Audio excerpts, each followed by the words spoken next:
mbokk yi asalaamaaleykum bisimilah ci xibaaru marax yi la ca gën a fës bokk na ci la xewoon ca région bu Diourbel benn ndongool daal di faat moromam kooke nag atam mi ngi toll ci fukki at ak ñeent loolu la waral ñoom lépp gëstu ndaaj askan wi naka la ñu ko gisee dem nañ nag ba ca collège Sacré-Cœur foofee nag moo xam mooy ndongo jàngalekat ku ci nekk nag àdduna ci mbir mi joxe sa xalaat ca lay faral di sooke li ni mel. càmbar wala sax xayma projet plan Sénégal émergent fan la toll bañ ci soo booba tey loolu waraloon nag tey jile ab la lu ñu doon amal càmbar gi nag xayma gi mun nañoo jàpp ne dal na xel neem sax li ñu bëgg fu mu toll nii moo ñu soobu ci li ñu dippee fast track. ñu wutali ca Diamniadio wax ci ñetteelu salon de l'habitat maanaam xew-xew bi ñu jagleel wàllum dëkkuwaay thème bi nag mooy dëkkuwaay yi naka lañ ci war a taxawee loolu mën a jàppale bu baax réew mi ci wàllum koom téeméeri junni kër nag di logement yoo xamante ne day kër yoo xam ne dañ ko jox ñi seen loxo jotul seen ginnaaw moom nag dina bokk ci liy gën a yombal mbir mi mbokk yi ponk yi loolu la bu ngeen taaxiloo ñu daal di koy faram-fàccee.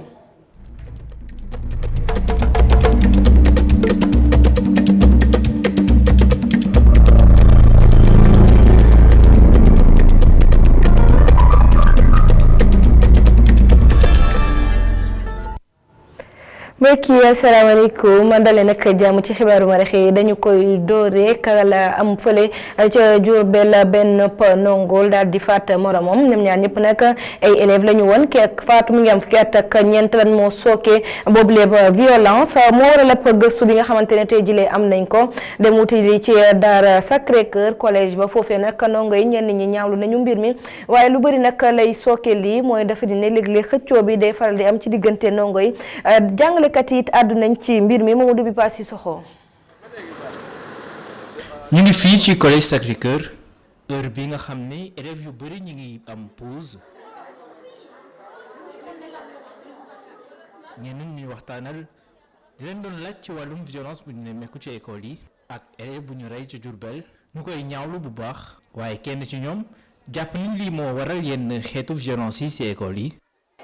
C'est la mauvaise influence quoi mauvaise influence bi la su nekkee dana am ay xel yu baaxul quoi ñoom ñoo lay influencé ba nga rek toog di soxor di bon quoi. waaye pour beneen élève bi nga xamante ne mi ngi nekk ci classe première. violence dafa nekk lu nga xamante ne ci une société la nekk te ñu war ko dindi complètement moom jàppul ni benn yoon élève bu am 14 ans mun na rey moromam te tey ko. Je dirais que déjà à l'âge de 14 ans. dëgg la ni suñu génération bi dañuy gaaw a màgg lool wante 14 ans mënoo ko am ba pare di rey sa morom ba pare nga tey ko pour man loolu mënul nekk. Aller jusqu'à tuer mon prochain.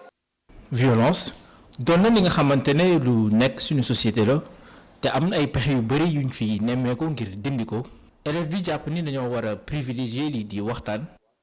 ñi nekk ci école yi jàngalekat yi en général ñi nekk ci école yi ñoo ñu war a xëcc ñoo ñu war a mettre en confiance fexe ba suñu amee lu ñuy jàngat walla dara lu ñu metti ñu mën a dem ci ñoom pour wax leen ko pour affaire bi bañ a jël bañ ñu ëpp doole daal. ki koy jàngal nag moom jàpp na ni cours éducation civique am na njëriñ bu baax te war nañ ko gën a yaatal ci classe yi. ci biir école yi waruñu xool jàng mi rek. parce que jàng dafa war a ànd ak yar parce que ñun ñoo war a nekk prolongement wu lii xale yi am seen kër ñun ñoo ko war a mën a mëttali ci école bi. jéye bi nag mi ngi xewee ci Ndiodione ci région bu Diourbel foofu la ñaari élèves jàppante ba kenn ki rey moroomam seen at mi ngi tolloon ci fukk ak ñeent fu mu toll nii ki nga xam ne moom lañ jàpp ne moo rey yoon teg na ko loxo. ñu wax ci leneen nu ko junjee ci ndorteelu xibaar yi revue annuelle la maanaam nag at bu nekk lañu koy def taxaw seetlu càmbar ak natt liggéey bi ñeel plan Sénégal émergent ak projet yi nga xamante ne soobu nañ ci bu fekkente ne tey ñu war a soppani mbir mi fan la toll xel nag mën a dal ci mbir mi ndax xayma gi moom baax na loolu waaye fu mu toll nii nag dañoo war a jublu ci li ñu dippee fast track maanaam gaawal mbir yi Omar Kane Souleymane Diallo. bilan bu baax le plan d'action prioritaire 1 bu plan Sénégal émergent def ay jéego yoo xam ni ki jiite bureau opération et suivi bu plan Sénégal émergent rafetlu na ko bu baax a baax. grâce au PAP 1 sur la période 2014-2018. PAD 1 bi ci diggante 2014 ak 2018 dañ fa nekk lu ñu yittewoo ndaxte bu ñuy xayma koppar yi ci soxla dina toll ci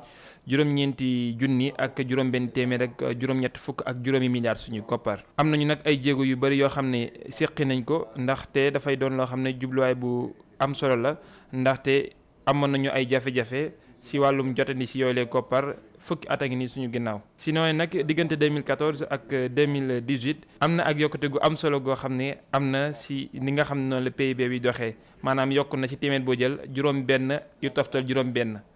wuuteeg juróom-benn ci téeméer boo jël yi nga xam ne nekkoon na ko diggante atum 2009 ak 2013. contre 3% entre 2009 et 2013. jéego yooyu nag bureau opération et suivi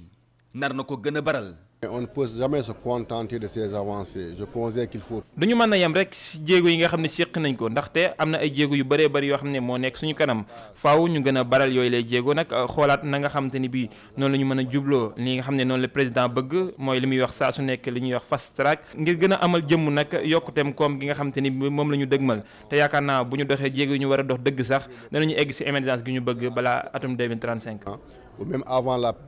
le cap fixé de 2035 que le Sénégal soit émergent. bu fekkee ni ay projet ak ay réformes yu bëri amal nañ ko ci diggante atum 2014 ak 2018 ñàkkum koppar gi gàllankooral na projet yu bëri loolu nag mel na ni budget programme bi dina ko soppi. Des fois il y a des ambitions qui sont fixées. dinañu am ay bëgg-bëgg yu bëri waaye am na ay jamono yoo xam ne dinañu am ay jafe-jafe loolee nag jafe-jafe yooyu ñuy am ci wàllum koom ak koppar ak ay financement yoo xam ne moom la ñu soxla wërtatee ñu xool naka la ñu mën a doxalee suñu bëgg-bëgg yi te sax yooyu la jafe-jafe nekkul loo xamante ni bi dafay yàq mbooleem projet yi nga xam ne am nañ ko yëpp am na loo xam ne jamono ji ñu ngay dox di bijjee ko bu baax a baax tax ñu mën a jëmmal projet yi nga xam ne am nañu ko. Pour que les projets là soient mieux financés et mieux tenus. ab plateforme numérique ñoom bureau opération et suivi dinañ ko taxawal ngir gën a mën a saytu projet yi nga xam ni plan Sénégal émergent am na ko. waa FMI nag ñoo xëy saytu li ñu dippee programme économique atum 2020 jàpp atum 2022 xel nag mën a dal gannaaw nag ba ñu xoolee mbir mi càmbar ko bu baax ñoom nag rafetlu nañ li ñu dippee finance publique yu réew mi waaye it koom-koom gi ni muy doxee Cheikh Sall. réewum Sénégal mu ngi wéy di bàyyi xel ni nga xam ne noonu la ay borom di doxee Abdoulaye Daouda Diallo mi yor koom ak koppar fii ci réewum Sénégal moo ni àddoo ci biir yéenekaay bi di Le Soleil moom mu ngay wax naan suñu bor ci réewum Sénégal jóge na ci néew jëm ci yemamaay bori réewum Sénégal mu ngi tolloon ci juróom-ñaari junni ak ñetti téeméer ak fanweer ak ñeenti milliards suñuy koppar bi weeru décembre bi eggee ci fanweeri fan ak benn ci atum 2019 dinañ ko jublu nag ci atum 2020 lu toll ci juróom-ñetti junni ak juróom-ñaar fukk ak juróom-benn milliards suñuy koppar muy mel ni nag gam-gam lega dina wéy ci googulee wàll ndaxte loolu day dëppoo ni nga xamante ni bii noonu lañ ko tënkee ci biir espace communautaire bi ndaxte googulee bor nag warul weesu lu toll ci juróom-ñeenti junni ak téeméer ak fukk ak ñeenti milliards suñuy koppar. buñ sukkandikoo ci ministre bi nag bor yi nga xamante ni bii réewum Sénégal amee na ko mi ngi dëppoog bu baax a baax ni nga xam ne noonu la marché international bi doon doxee diggante atum 2014 2017 jàpp atum 2018 muy ay bor yoo xam ne nag tax nañu doxal ay mbir yu bëri yoo xam ne askan wi gis nañ seen bopp baax a baax ak yenn secteurs yi nga xam ne ñoo yëngu ci wàllum koom ak koppar yu ci mel ni tabax yi ñuy tabax ay yoon ak i tali wàllum mbay mi wàllum ndox mi ak assainissement bi ba yegg ci njàng meeg njàngale mi wér-gu-yaram bi ak li nga xam ne moo jëm ci protection sociale muy ay réalisation yu takku yoo xam ne ministre bi mu ngay wax naan faaw ñu yittewoo ay financement yoo xamante ni bii yu mag a mag la tax bor mënu see ñàkk ba yegg ci jubluwaay ci yokkute ci wàllum koom boo xamante ni bii dina toll ci téeméer boo jël juróom benn yu toftal juróom diggante atum 2014 jàpp 2019.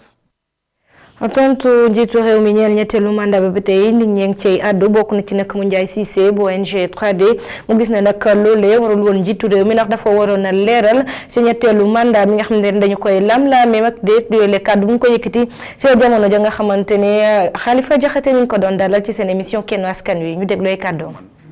gis nga njiitu réew boo gis day am ñu koy wër di ko jéem a dugal ci ay giraawaala pour man. mais mënuma wax ne amul ci réew mi ñoo xamante ne intérêt askan bi ñoru leen loolu yow bu ñu la jëloon tey teg la ministre yaakaar naa ne intérêt askan dina la jiital. ala kulli haal donc am na Sénégal yu vertueux fa fàtte sa bopp bari na Sénégal yu vertueux ci politiciens yi aussi mënoon nañ ñëpp seen intérêt la ñu jiital am na aussi quand même ñoo xam ne da ngay xam ne dañu am ay vertu dañu am ay valeurs yu ñuy préserver. En tant que membre de la société civile président de la République wax lu mel noonu. wax lu mel nan ne su ma nee damay dem. samay ministre dootuñu liggéey. ban sentiment la def si yow est-ce que dafa la tiital wala da nga koy conforter. non dafa am déception bu ma def parce que xam nga booy xool avant. ñu koy fal mais dafa il était catégorique. 2017 dafa ne man bii mooy sama dernier mandat. bu ma paree damay dem. Ablaye Wade loolu doon wax 2007. mais bii mooy sama dernier mandat damay dem. bu ñu ko xalee exclure beneen wax waxeet. mais avec politiciens yi mënoo très bien. jëwriñ gi ñu dénk wàllum urbanisme ak hygiène publique Abdou Karim Fofana demoon ci Mbëbës ngir waxtaan ak ña fa dëkk waaye it ñu dëkkee ca boor ba gannaaw gi nag daal di jëli ndogal ba ci njëkk mooy def foofee benn poste police beneen ba ci des nag mooy génne xale yi nekkee ci biir décharge Mbëbës bi tey sax yooyu la xale kenn dootu leen joxati ndigal wala sax ndogal ñu mën a dugg foofee ñu dem fekk fa suñu ndaw Mamadou Lamine Fati. am benn wër bu ndaw bu mu def ci biir Mbëbës ngir xam lan moo fi nekkandi jigéen xale ndaw ñoom ñëpp di liggéeyee ci biir Mbëbës bu mu fa jógee ministre bi jàkkaarloog ñi nga xam ne ñoo jógee ci askan wi ku nekk di wax bëgg-bëggam ci tuurukaayu Mbëbës bi lee yaakaar bu rëy ñu joxe ko fa benn projet bi nga xam ne nar nañ ko fee teg ci tuurukaayu Mbëbës bi lee fileeg boobule ay décision yu rëy jël nañ ko fi. Et dans la même année en 2020 on peut avoir d'abord le dispensaire et la clôture de Mbëbës ça c'est de la responsabilité du projet donc loolu mën na am ci at mi mais man en tant que autorité li nga xamante ne man moom laay jëkk a def man décision première chose monsieur le préfet waxtaan nañ ci léegi mooy ut poste de police ci buntu Mbëbës première chose monsieur le préfet deuxième chose waxtaan nañ ci léegi man ak yow mooy pneu bu mu dugg ci biir Mbëbës troisième chose police ànd ak UCG sécuriser Mbëbës xale yi nekk biir Mbëbës tamit ñu génne leen ministère de la femme de l'enfant et de la famille dans les plus brefs délais madame honorable députée defe naa sax wax nga ko assemblée bi ma fa ñëwee dinañ fexe andi fi ministère de la famille xale yi fi ne ñu génne leen ndaxte xale bu tollugul fenn sa place mooy sa wetu waajur ak njàng loolu état du Sénégal du ko seetaan ñetteel ba trafic de drogue yooyu bu ma génnee léegi dinaa woo ministre de l'intérieur ñu waxtaan ak préfet de Pikine ñu xool mesure préventive ak mesure yi conservatoire yi nga xam ne war nañ ko jël. gannaaw bu ñu dégloo ministre bi ba pare ñi nekkee ci collectif Mbëbës dafa doy na ñoom amaguñu lu ñu bëgg. moo tax ñu ne ñun gëmuñu wax ji li ñu gëm moom mooy ay actes yu concret tant que waruñu ay actes yu concret ñu mën a teg suñu loxo ñun duñu mën a gëm loolu ma koy waxaat ne ñun collectif Mbëbës dafa doy collectif Mbëbës dégage collectif Mbëbës na dem collectif Mbëbës basta collectif Mbëbës sonal nañu ñun nee nañ dañu taxawaat ñun ñu dëkkee Malika ñun ñu dëkkee Tivaouane Peulh ñun ñu dëkkee Kër Massar Yëmbal Sud Yëmbal Nord Jaxaay environ dinañ taxaw continuer suñu plan d'action ba keroog yàlla def Mbëbës mu ñu tëj. fii léegi ñoom ñuy gisewaat diggante ministre bi ak askan wi dëkkee ci Mbëbës ak li ko wër ay jumtuwaay yu rëy dinañ ko jël teg ko fi ngir indi kaaraange ci Mbëbës ak askan wi fi nekkee. ñu wax ci leneen ñeent fukk ak ñett liggéeykat yoo nekkee ci jëwriñ gi ñu dénk wàllum aada ak communication ñoom daal dinañ leen sargal delloo leen njukkal gannaaw nag liggéey bu mucc ayib boo xamante ne def nañ ko ca jamono yi ñu toog foofu waaye Abdoulaye Diop nag daal na ci ndërmeelu ngir gën leen a ñaax waaye it soññ leen ngir ñu yeesalaat seen liggéey ñu daal di koy déglu ci micro Boubacar Dieng. di def la ministère de la culture et de la communication pour que ak personnel bi yëpp ak seen famille yi def cérémonie de vœux occasion la pour man ñu ñaanal dem ci yàlla yoo xam ne jóge nañu ci ñun ñu remercier retraités yi ñoo xam ne tam ñoo nañu boolaa ci ñun te nee naa leen il est bon que prochaine fois ñu mën a yokk les ministres sortants ay ministres yoo xam ne ñëpp jàll nañu ci communication te yàlla may leen gudd fan ak wér ñu nekk fi foo naa loolu am solo la lu ñu waxtaan tam mooy suñu perspective ma ne la nekk ñun dañu am chance boo xam ne suñu wax culture ak communication mooy premier produit d'exportation bu Sénégal am depuis indépendance ak leen mooy valeur sénégalais yi te valeur sénégalais yooyu tey loolu am solo la loolu mooy suñu premier produit d'exportation depuis indépendance ma waxtaan ak ñoom tam ci perspective perceptible am solo la mais suñu perspective bi ministère de la culture de la communication partant du moment que président de la République jox na ay orientation lu leer ñun ñoo ci des ñun nag ñoo ci des ci lan ci talent lu ma leen di wax ne mooy Sénégal suba Sénégal tabax ko c'est comme nit sa kër baay yow rek yaa ko mën tabax ay doomu Sénégal d'abord ñoom ñuy décider yóbbu Sénégal fan lañ ko bëgg a yóbbu pour loolu il faut que ñu def ko dans le travail il faut que ñu def ko dans le talent il faut que ñu def ko ci biir jàppante ji pour di xool loo xam ne ñu xam ne suñu devoir la ñun pour yóbbu réew mi ci kanam.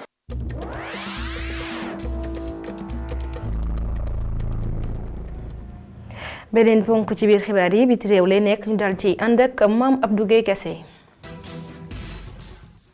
ca Burkina Faso ay laaj ñoo ngi jip gannaaw explosion bi nga xam ne rek amoon na ci benn école franco-arabe ca wetu capitale bi di Ouagadougou enquêteurs yi nag ñoo ngi wéyal seen liggéey gannaaw ay éléments yi nga xam ne rek prélevé woon nañ ko ci terrain bi bu ñu sukkandikoo ci porte-parole gouvernement bi li explosé woon ci école boobule du ab grenade wante nag ab engin explosif la bi nga xam ne jamono ji kenn xamul lan la moom li mu ci doll mooy que ni l'enquête bi rek moo koy leeral yoon nag moo ngi wéy di déglu ñi nga xam ne rek dafa jàpp ni laale nañ ci boobule yoon sax dàqul benn piste bi nga xam ne rek mën a tax mu indi ay leeral ci mbir mi lay police judiciaire bi moo ngi ci mbir mi interrogatoire yi tamit ñoo ngi wéyandi police technique bi ak scientifique bi ñoom ba ñu demee ci école boobule jot nañoo jël ay indices yi nga xam ne rek mooy wane ni lu explosé foofule ab grenade la yooyu les éléments yi nga xam ne sax jot nañ leen analyser jamono ji jébbal nañ résultat yi kii di procureur de la république.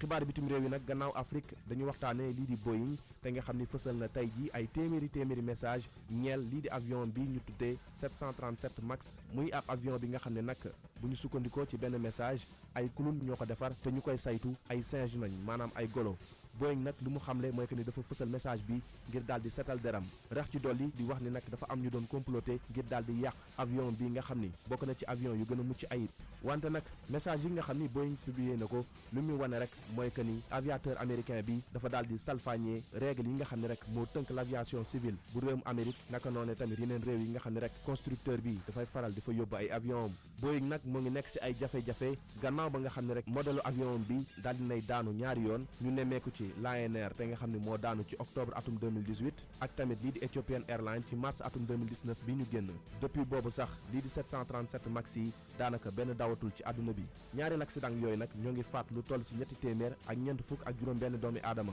constructeur bi la sax war naa changer njiit ci altine gi ndaxte ki nga xam ni mooy David Kanoum moo war a yore lii di commande yi Boeing nag gannaaw accident yi nga xam ni laal na modèle am bi moom daal dinay ñàkk lii di première place bu constructeur mondial ndaxte kii di européen bi di Airbus moo ko daal di jël.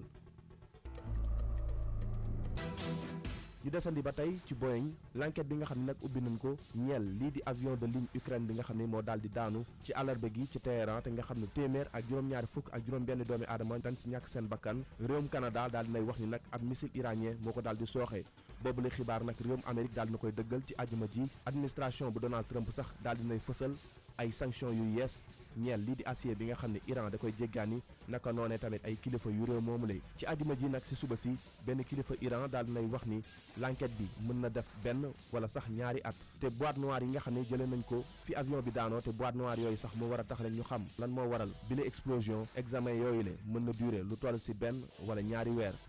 république islamique bi nag nee na pare na ngir daal di jox données yi ñeel yile boîte noire réew yi nga xam ni ñooy Russie Canada Ukraine wala sax France si kaw nag ñu daal di koy sàkku France sax foofu la société bii di Safran daal di nekk ndaxte société bile moo defar moteur Boeing yi di 737 max wante nag bu ñu sukkandikoo ci agence de presse officielle bu réewum Iran ay ndawu États-Unis ay ndawu Canada naka noonee tamit yu France war na ñoo yegg si foofu la ca capitale bu Iran di Téhéran ngir daal di teewee ab réunion bi nga xam ne rek dafa ñeel lii di enquête bi.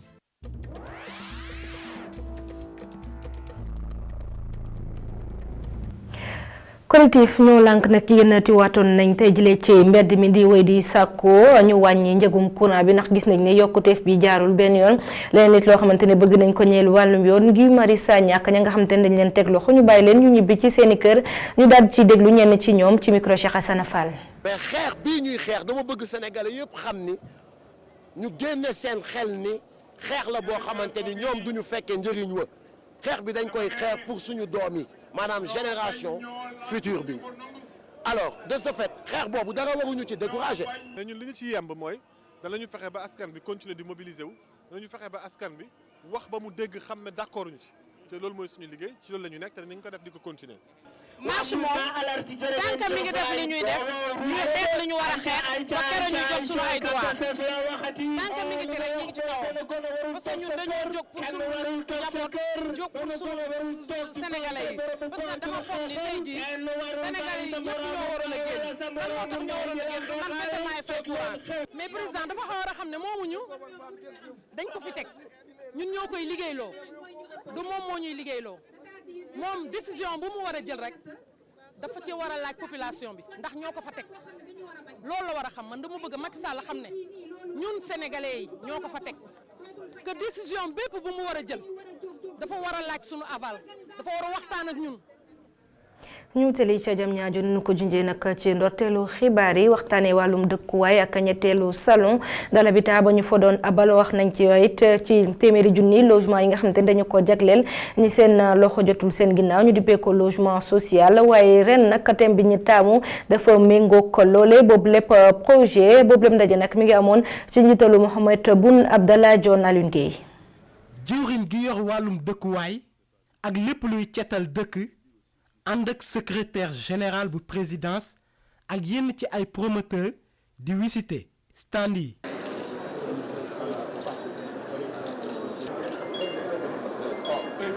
sénégalais bu nekk am dëkkuwaayam